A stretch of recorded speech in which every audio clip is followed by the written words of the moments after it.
Magandang gabi po sa ating lahat. Ang aking share ngayon ay makikita sa ikadalawang kronika, Kapitulo 6, versikulo 1 hanggang 2 ng ika-13 na taon ng paghari ni Asa. Nilusob ni Haring Baasya ng Israel ang Juda at pinabakuran niya ang Rama para walang makalabas o makapasok sa teritoryo ni Haring Asa ng Juda.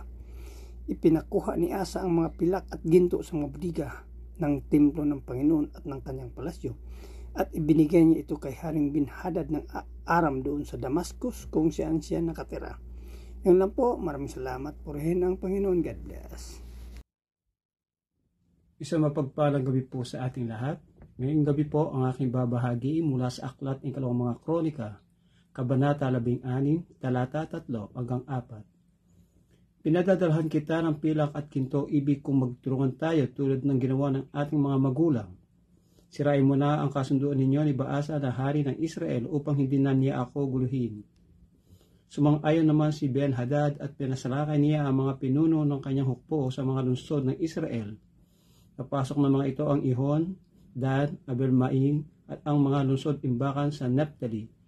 Ito po ang salita mula sa ating Panginoon. Lagi po tayo magpuri at magpasalamat sa ating Amang Lumikha sa pagkakabasa ng kanyang salita. Amen. Isang mapagpalang gabi po sa ating lahat. Ang akin pong babasahin yun ay mula sa libro ng ikalawang kronika, chapter 16, verses 5 to 6. Nang marinig ito ni Baasa, ipinahinto niya ang pagpapatayo ng pader sa Rama. Pagkatapos, nagutos si Haring Asa sa lahat ng lalaki ng Juda na kunin nila ang mga bato at mga troso na ginagamit ni Baasa sa paggawa ng pader ng Rama, at ginamit ito ni Haring Asa sa paggawa ng pader ng Geba at ng Mispa. Amen. God bless po.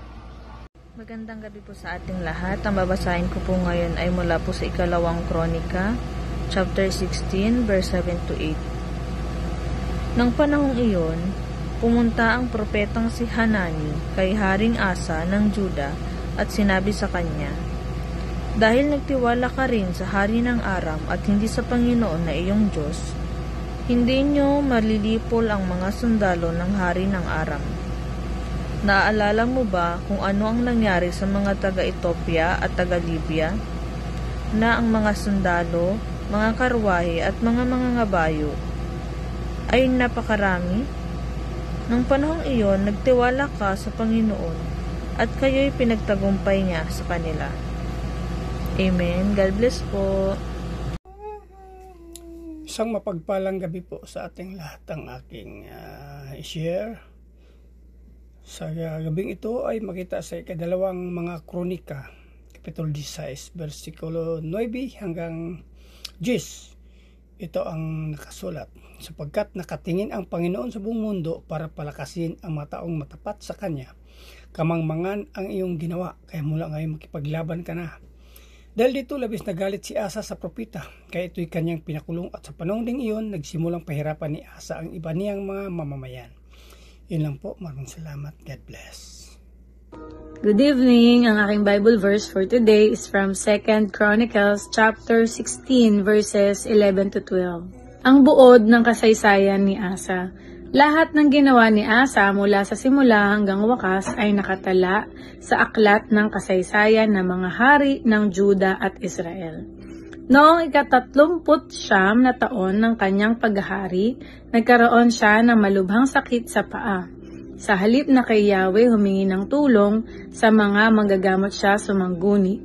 Ang mabuting balita ng ating Panginoon. God bless! Muli po isang mapagpalang araw po muli sa ating lahat, at purihin ang Panginoon sa pagkakataon na narito po muli tayo upang magpatuloy sa ating devotion na ginagawa sa bawat araw.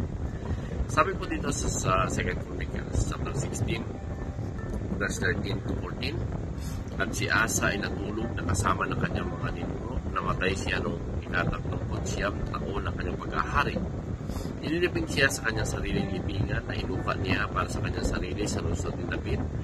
Pinuno nila ng iba't ibang uri na mababangong sangkap at mabango ang kabaong niya, at sinulog nila ito sa isang napakalaking seremonya."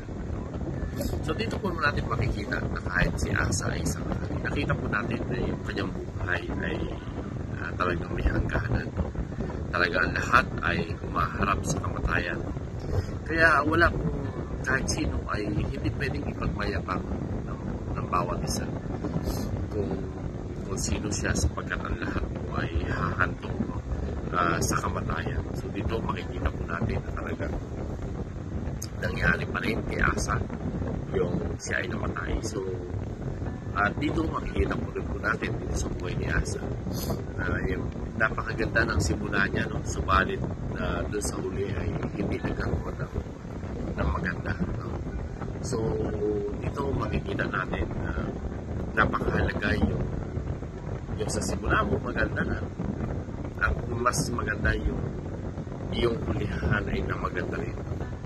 So ibig sabihin kahit anong maganda ang iyong kita natin si Asa, no, sa ating nabasa, siya ay pinararangan, may mahabang mga seremonya, pero wala po itong saysay, sapagkat mas mahalaga pa rin yung tayo mo sa huling buhay sa Panginoon. Ito po yung mahalaga.